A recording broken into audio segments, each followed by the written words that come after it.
안녕하세요. 당신의 개인 변호사 박혜원입니다.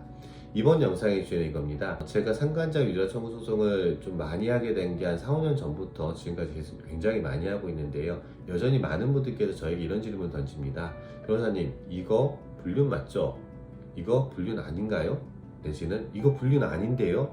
정말 이게 불륜 맞습니까? 라는 질문들입니다. 이게 지금 불륜입니까? 라고 질문하시는 분들은 두 가지 입장이 있을 겁니다. 첫 번째는 당신의 배우자가 누군가와 연락하거나 만나는데 이게 불륜이라고 생각되는, 근데 내가 갖고 있는 증거가 위자료 청구 소송 내지는 이혼 소송에서 유리한 증거로 사용될 수 있는가, 원고 입장이 있을 거고요. 반대로 당신께서 만나거나 교제하거나 연락한 사람이 있는데 그 사람의 배우자가 당신을 상대로 상간자 위자료 청구 소송 내지는 위자료 청구 소송을 제기하겠다라는 연락이 왔을 때 당신께서 고민에 빠지게 되는 겁니다. 그게 피고 입장일 겁니다. 이번 영상은요, 피고 입장에 대해서 말씀드리겠습니다. 어쩌면 당신께서 거액의 위자료를 지급하지 않아도 되고 사회적 내지는 당신의 인간관계들을 갖다가 지켜줄 수 있는 중요한 내용을 포함하고 있기 때문에요. 이번 영상만큼은 끝까지 시청해 주시길 바라겠습니다. 피고 쪽 상담하시는 분들께서 연락이 오게 되면요, 저랑 통화하는 목소리 톤부터가 다릅니다. 굉장히 위축되어 있고 굉장히 떨리는 목소리시고요. 어떤 분들은 정말 죄책감에 쩔어 계신 분도 계시고요. 어떤 분들은 굉장히 억울함을 호소하시는 분들도 계시고요. 어떤 분들은 어떻게 해야 될지도 전혀 모르십니다. 그분들의 이야기들을 듣다 보면요, 당신께서 연락을 주시면서 이게 불륜이 맞다 아니다 라고 판단하는 기준과 변호사인 제가 갖고 있는 판단 기준이 조금 다르다라는 생각이 좀 들었습니다.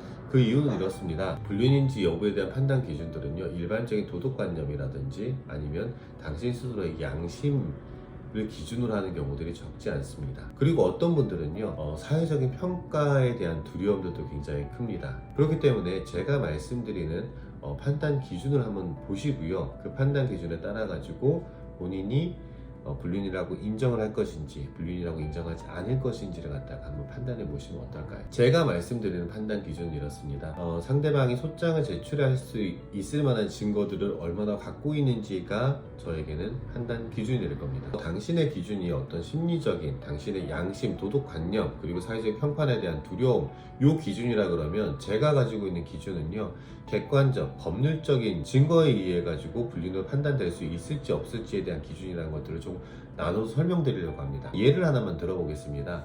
당신께서 어떤 만남을 했습니다. 그 상대방의 배우자가 당신을 찾아왔습니다. 그 현장이에요. 그랬을 때 그 현장이 어딥니까?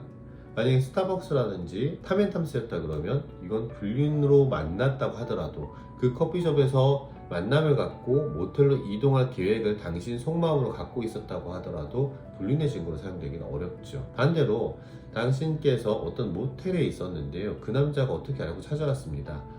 여러 가지 사정이 있을 겁니다만은 제가 경험한 바에 따라 이런 경우였습니다. 당신께서 가정폭력 때문에 피신해 있는 상황이었습니다. 그래서 아무 옷가지도 가지고 나오지도 못한 상황이어가지고요, 친한 직장 동료였던 그분에게 카톡을 했습니다. 좀 미안한데 내가 무서워서 그러는데 와가지고 카드 결제도 좀 해주고 좀 이렇게 식사도 좀 해주고 해줬으면 좋겠다 라고 해가지고 그 자리에 그 상대방이 오는 경우도 있겠죠. 근데 거기에 배우자가 등장한 거죠. 전자의 경우에는요, 당신의 속마음이 어떻던지 간에 불륜의 증거로 사용되기 어려울 겁니다. 근데 후자의 경우에는 어떻습니까? 이런 경우는 불륜으로 판단될 가능성이 높아지는 거죠. 그 증거가 명확해 버리니까요. 자, 이렇게 보면은 이 말꼬리를 잡는 분들이 계십니다. 커피숍을 갔던 상황에서도 여러 가지 증거들, 정황 증거들이 있을 수 있지 않냐? 맞습니다. 또 모텔에 갔다고 하더라도 그걸 갖다 불륜의 증거가 아니다라고 판단할 수 있는 거 아니냐? 맞습니다.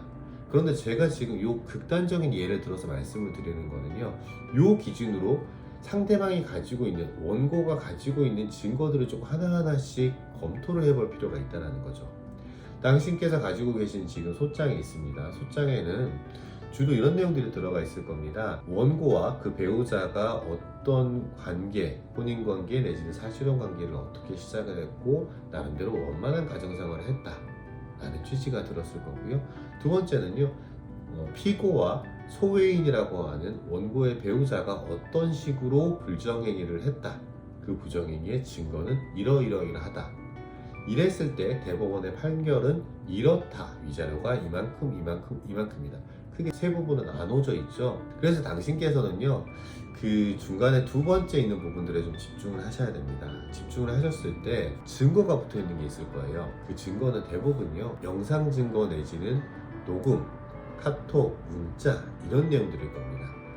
예외적으로 이런 경우도 있겠죠. 그 소외에 있는 자백 취지가 담긴 사실 확인서. 그 내용들을 한번 보세요. 그 내용이 얼마나 충실하게 되어 있는가, 충실하게 되어 있지 않은가를 첫 번째로 고민하셔야 됩니다. 그랬을 때 그 내용들이 충실한 상황이다 그러면 당신께서 아무리 억울하다고 하더라도 이건 불륜을 인정하고 가셔야 되는 거고요. 불륜을 인정하면서 어떻게 감액할 것인가에 대해서 고민하셔야 되고요. 본인의 위자료 금액을 최대한 낮추면서 이 낮춰진 위자료 금액들을 갖다가 부담금 청구를 할 건지 아니면 조정을 하면서 부담금을 포기하면서 당신의 피해를 줄여나갈 것인지를 고민하셔야 되는 거예요. 근데 만약에 그 증거가 약간 좀 부실해 보인다. 그래서 그 다음 단계로 넘어가셔야 됩니다. 혼자서 판단을 해보세요. 당신께서 어떤 증거를 갖고 계신지, 불륜이 아니라는 증거들을 어떤 식으로 갖고 계신지. 두 번째는요, 혹시나 원고가 다른 증거를 가지고 있는데 소장에 그것을 제출하지 않은 것은 아닌가 라고 합리적으로 의심해 보셔야 됩니다.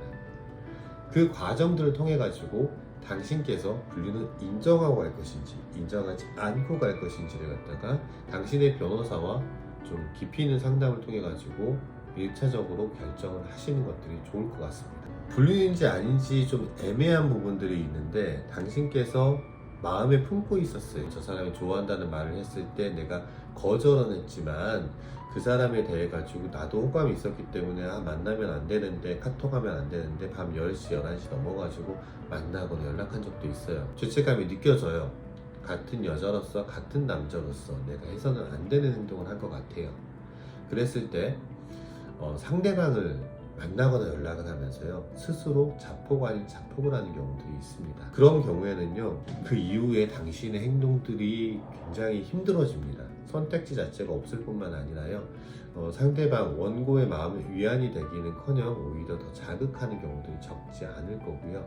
그랬을 때 적지 않은 위자료 금액들을 갖다가 합의를 통하든 판결을 통하든 줘야 되는 경우들이 발생할 수도 있습니다. 가장 중요한 거는요, 당신께서 하지도 않았던 어떤 행동들까지도 모두 다 책임을 져야 되는 경우가 발생할 수도 있다는 거죠. 이상 당신의 개인 변호사 박혜원이었고요. 당신께서 어떤 상황이시든지 간에 저는 항상 당신 편입니다. 감사합니다.